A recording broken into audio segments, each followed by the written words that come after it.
No more elected politicians, nobody else here on this show selling party policy. No, this is the really important bit. This is the reaction for people here in Whitehaven. Come on, Gary, let's get on with it, shall we? Hi, Nigel. Do you think that this budget was meant to be a sweetener for the electorate in election year? Yes, I do, actually. And I thought, you know, as I said earlier, 19 parliamentary constituents were mentioned. Oh, there's money for this and money for that. I've listened to this member and that member. And I think it was designed perhaps to give them an option as to whether they might go on May the 2nd. So they're hoping for a big uplift from the budget because they're cutting taxes. But, you know, we sat here with Mark Littlewood earlier on who said, even though we appear to have these cuts, actually the overall tax burden, because we pay tax through other means, you know, through duties, etc., is the highest for 70 years. So, yes, I think they were giving... My suspicion is this now. I don't think there's going to be a big positive reaction to this budget at all. I think they're going to run this election right through to November or later, and I'll bet I'll bet you there's an autumn statement with more so-called giveaways. You're with me on this, yeah? I am, yeah. I totally agree. I think we'll run to the end of the year for the election. But it was good to hear the Conservatives talking about tax cuts again, but I don't think it's going to make a difference. OK, Gary, thank you very much indeed. Yeah, well, it's always nice to hear good things, but Brian, good evening. Good evening, Nigel. If you had been Chancellor today, would you have increased the tax-free allowance from 12,500 to 20,000 to help all those low-paid workers? Do you know one thing that amazed me? For the first time in years, they lifted the threshold at which small traders start paying VAT, having to charge and process VAT. But it went from 85,000 a year to 90,000 a year. Kind of, why bother? Yeah. You know, and I'm sure there are a lot of people running little businesses who would much rather stay outside the VAT regime. Look, I think the problem we've got is that for many people living in certain circumstances, going to work does not pay. It does not pay. You know, 5.4 million people of working age just not working at all. And we've been relying on migrant labour whilst British people haven't done their jobs. Now, you know, there's obviously a carrot and stick needed here. You know, we clearly have to get tough on those that are claiming benefits that, frankly, are sponging. It's not everybody, you know, please don't condemn me. I'm not having to go at everybody. You know, society wants to look after its weakest. But we also have to incentivise work. So, yes, I think the single most important thing they could have done today is to significantly lift that tax threshold to make work really pay. Definitely. What other tax would you like to see changed? Well, we'd all like income tax to come down, but again, as Gary said, I think that's just a sweetener for whenever the election comes. And here's the interesting thing. 40p tax, it came down to 40p in 1988. It stayed at 40p top rate all through Blair's years. Through that time, 1.5 million people were paying 40% tax. Under Hunt's plans, by the end of 2027, 8 million will be paying 40p or more tax. And they tell us we're better off. Brian, thank you very much Nigel. indeed. Thank you. Karen. Hello. Hi, Nigel. I'm a huge fan. Oh, that's very kind of you, thank you. Don't make me blush and go all red. We live in Kendal, Cumbria. Yep. Do you think the impact of second home ownership in Cumbria is having an effect on the local housing supply? Look, second homes do, of course, have an effect on the local housing supply, but equally, those that come and buy second homes sometimes are wealthier people from the big cities, in this case probably Manchester, in my part of the world, London, and they do also spend more money and inject money into the local economy. So it's really, really difficult. I know the lakes are enormously popular for second homes, and certainly in places like Cornwall, Norfolk, other areas like that, there's been a total distortion of the market and a complete shortage of housing, and prices have gone through the roof. But, you know, here's the thing. Here's the thing. I have seen one Cornish village where they've had a new housing development and they've literally only sold those new houses to people who live locally, you know, pay council tax locally, work locally. So I think to ban people from buying second homes because they happen to be more fortunate financially. That's not the way a free market works.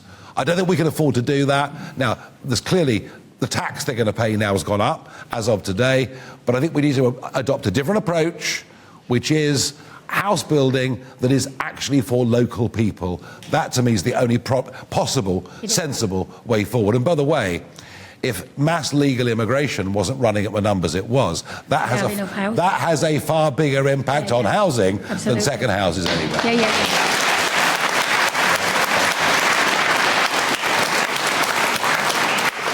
Okay, let's go. Hi, Nigel. Nick, hello. Hello, how are you? All right. I like your desk. Well, my question has been slightly hijacked by somebody with Jubes, but what's your take on the fact that in this budget, he was giving out money to all the areas, the North East, he even talked about devolution of the North East, but the North West was totally neglected. Yeah, you're right. There's a huge emphasis on the North East. It's because they see Ben Houchin, their mayor up in Teesside, as being their sort of poster boy, I guess. I mean, look, you know, the whole concept of levelling up, the idea that you just chuck money at the North, and somehow by chucking money, life's going to get better. I don't believe the economy works like that. I often think when government chucks money in different areas, it gets misspent, it goes to all the wrong people. I think what really matters, what genuinely matters, is creating the right conditions for business. I would say, in fairness, that there was a commitment made today towards the nuclear industry, which would benefit Sellafield, which would benefit this area, if it actually comes to pass. I would disagree on that. Go on, tell me why.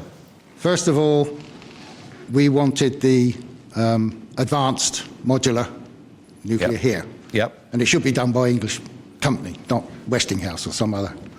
But it was given to Teesside. So, again, we don't get nuclear here. Yeah. The previous people who were going to do nuclear here dropped out and the whole thing collapsed at Moorside. So, basically, we are basically being quietly neglected while they move all this kind of thing into the areas where I think they've got better links, better transport, more money. No, I think, look, overall, you raise a fair point.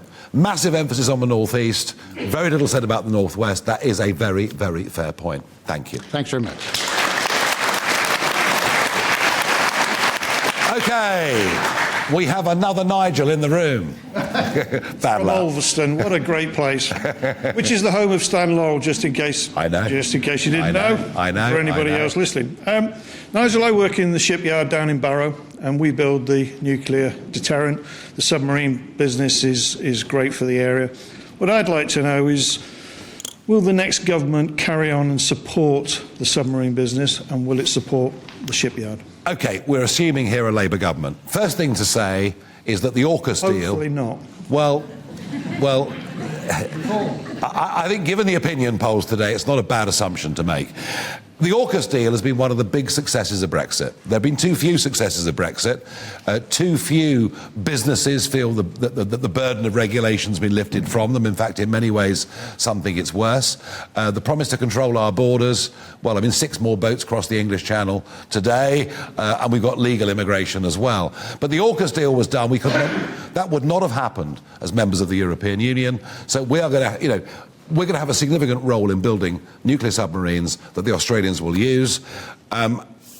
My slight worry, and Barrow, of course, as you know, has led the way with this engineering for decade after decade. Since the 1900s. Yeah, no, absolutely. Building submarines here for the First World War, let alone Trident. Every today. submarine, I think, that's been built in the British Navy has been made in Barrow. Yeah. I'm told the Trident fleet is kind of a bit tired at the moment. At times, not all of them are operational. So the future prospects for work in Barrow are very, very good indeed if an incoming Labour government sticks with those policies. Yeah. Do you know what? The Labour Party tore themselves to pieces back in the 1980s over this issue. I do not believe there will be a change to that policy under Labour.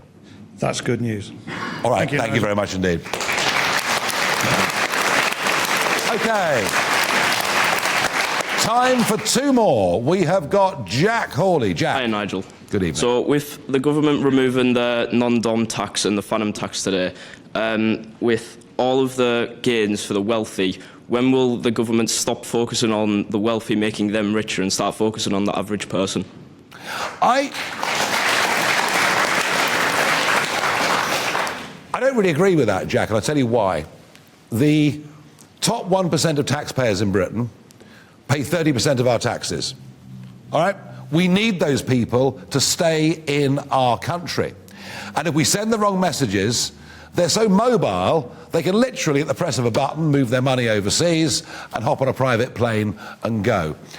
And whilst, of course, you're right, the emphasis must be on, helping people get on and advance in life. And we were asked a question about that earlier on, about raising tax thresholds to make work pay. And it's funny, isn't it? You work, you earn money, you feel good about it, you maybe want to work harder and make more money and then pay more tax ultimately.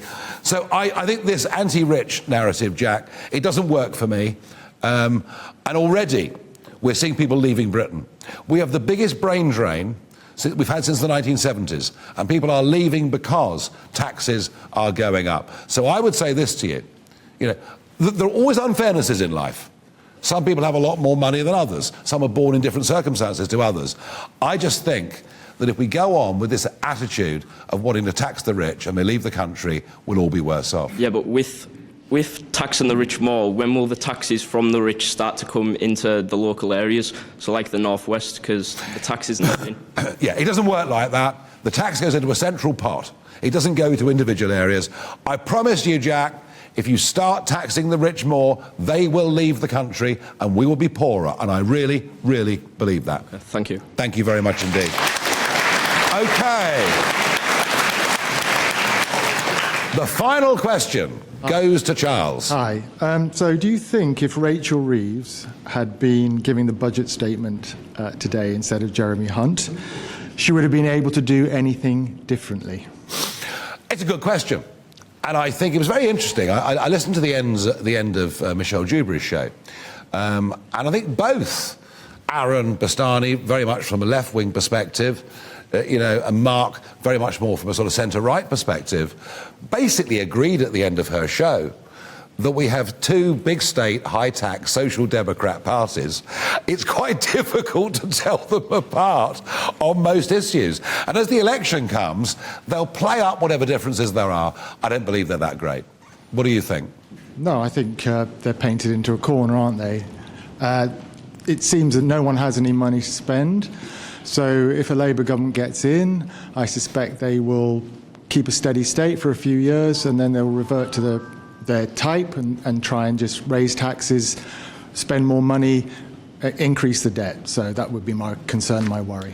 Well, you may well be right, but I mean, remember that when the Conservatives came to power, the accumulated national debt was pushing on for $1 trillion. It's now 2.6 trillion. And Hunt stands up and tells us they're cutting the debt, and we're all supposed to believe it. Do you know what? I think those of us old enough in this room to remember the 1970s, to remember the absolute mess the economy was in, remember that the only way out of this is growth. The only way out of this is lots of you setting up businesses, taking risks, working hard, earning money, employing people, paying tax. We need growth. And I don't see anything, frankly, Charles, from either party that inspires me to think that any of them have frankly got a clue how small business and entrepreneurship works. Thank you. Thank you, everybody, this evening for joining me here. And I'm going to give one last mention to Whitehaven. They love it.